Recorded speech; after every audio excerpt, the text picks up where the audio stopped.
All right. Hey guys, we're back again with some more The Tiger Rising. And we are going to do a quick review of chapters 10, 11, and 12 that we read last time. In chapter 10, we met the Kentucky Star's housekeeper. The Kentucky Star remembers the motel that Rob's dad works at, and that's where they're living currently while he works there.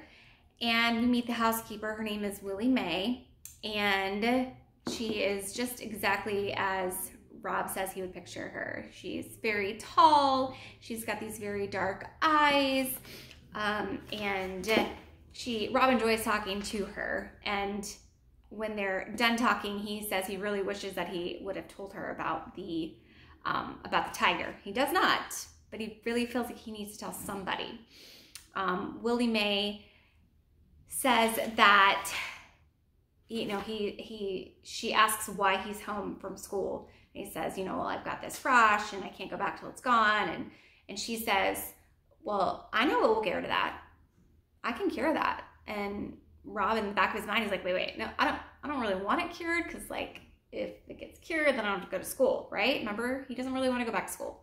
And so he is saying, oh, I don't know if I really want to know this. But then she says, oh, it's sadness. You've got to let the sadness rise up out of your legs and towards your heart and just let it come out.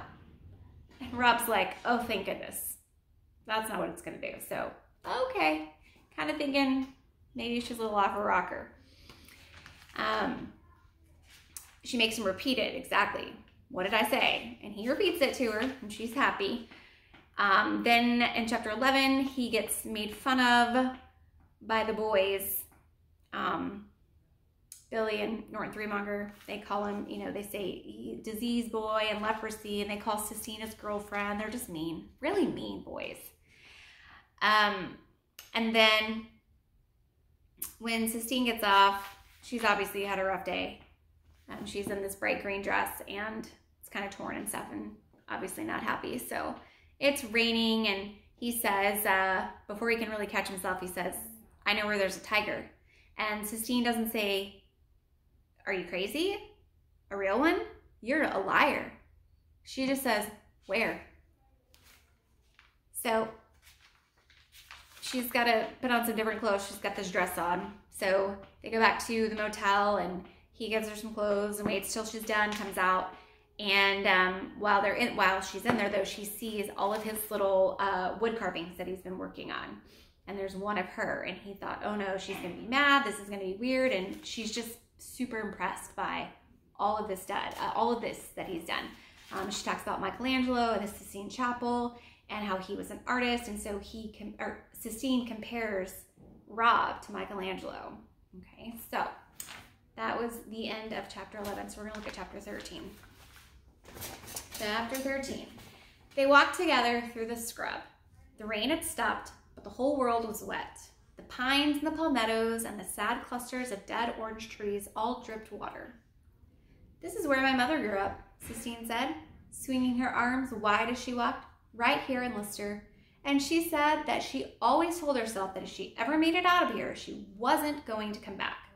But now she's back because my father is not a nice man whose name is Bridget, and she can't type, which is a really bad thing for a secretary not to be able to do. And my mother left when she found out. He's coming down here to get me soon. Next week, probably. I'm gonna go live with him. I'm not staying here, that's for sure.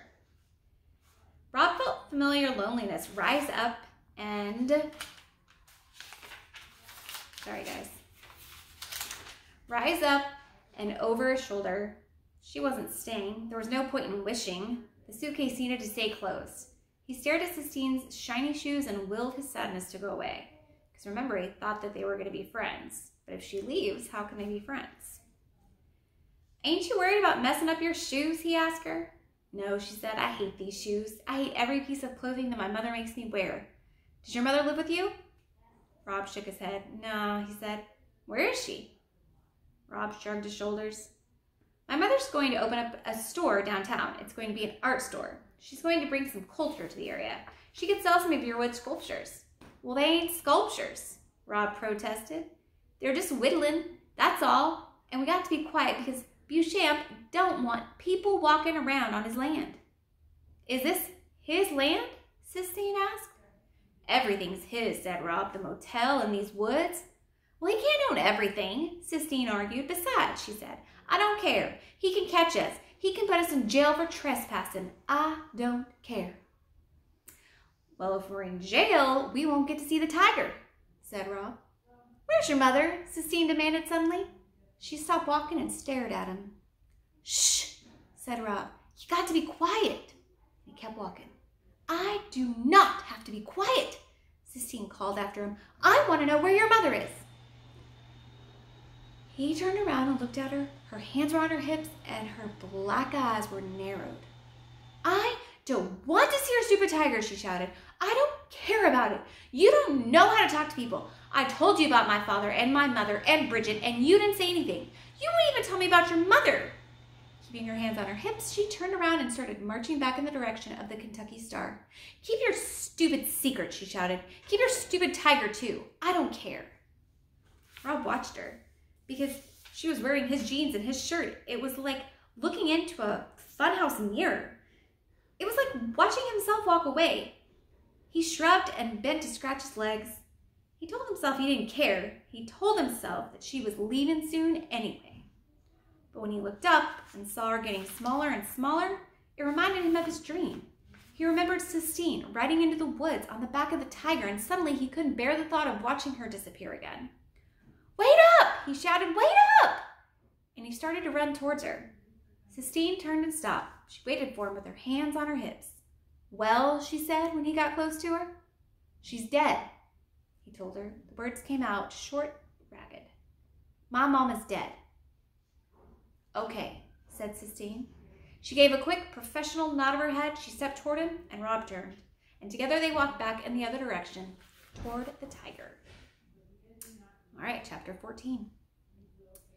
The cage was made out of rusted chain link fence. There was a wood board that served as a roof, and there was a chain link door that was locked tight with 3 padlocks. Inside the cage, the tiger was still pacing back and forth, just as he had been the last time Rob saw him, as if he never stopped pacing or as if Rob had never actually gone away. Oh, said Sistine in the same voice that she used when she saw Rob's carving. He's beautiful. Don't get too close, Rob ordered. He might not like it if you stand too close. But the tiger ignored them. He concentrated on pacing. He was so enormous and bright that it was hard to look directly at him. It's just like the poem says, Sistine breathed. What? Said Rob. The poem. The one that goes, tiger, tiger, burning bright in the forest of the night. That poem. It's just like that. He burns bright. Oh, said Rob. And he nodded. He liked the fierce and beautiful way the words sounded. Just as he was getting ready to ask Sistine to say them again, she whirled around and faced him. Well, what's he doing way out here? She demanded. Rob shrugged. I don't know, he said. He's Beauchamp's, I guess. Beauchamp's what? Said Sistine. His pet? I don't know, said Rob. I just like looking at him. Maybe Beauchamp does too. Maybe he just likes to come out here and look at him. Well, that's selfish, said Sistine. Rob shrugged. He's a really good shrugger, right? Shrug, shrug, shrug. This isn't right. For the tiger to be in a cage, it's not right. Well, we can't do nothing about it, Rob said. We could let him go, said Sistine. We could set him free. She put her hands on her hips. It was a gesture that Rob had already come to recognize and be wary of. We can't, he said. There's all them locks. Well, we can saw through them. Nah, said Rob. The mere thought of letting the tiger go made his legs itch like crazy. We have to set him free, Sistine said, her voice loud and certain. Nuh-uh, it ain't our tiger to let go, Rob said. It's our tiger to save, Sistine said fiercely. The tiger stopped pacing. He pricked his ears back and forth, looking somewhere past Sistine and Rob. Shh, said Rob. The tiger cocked his head, and all 3 of them listened. It's a car, said Rob. A car's coming. It's Beauchamp. We've got to go. Come on. He grabbed her hand and pulled her into the woods, and she ran with him. She let him hold on to her hand. It was an impossibly small and bony hand, as delicate as the skeleton of a baby bird. They ran together, and Rob felt his heart move inside of him, not from fear or exertion, but from something else. It was as if his soul had grown and was pushing everything up higher in his body. It was an oddly familiar feeling, but he couldn't couldn't remember what it was called. Is he behind us? Sistine asked breathlessly. Rob shrugged. It was hard to move his shoulders up and down and keep hold of Sistine's hand all at the same time. Sistine said, "Stop shrugging your shoulders at me. I hate it. I hate the way you shrug all the time." And that made Rob remember Willie Mae saying that when he shrugged, he looked like a skinny bird trying to fly. It struck him as funny now. He laughed out loud at the thought of it. And without asking him what he was laughing about, without dropping his hand, without stopping, Sistine laughed too. Then Rob remembered the name of the feeling that was pushing up inside of him, filling him with this overflowing feeling. It was happiness. That was what it was called. So now all of a sudden he has this happy feeling, this feeling that he has not felt in a very long time. All right, we're going to stop there. We'll continue next time. Bye, guys.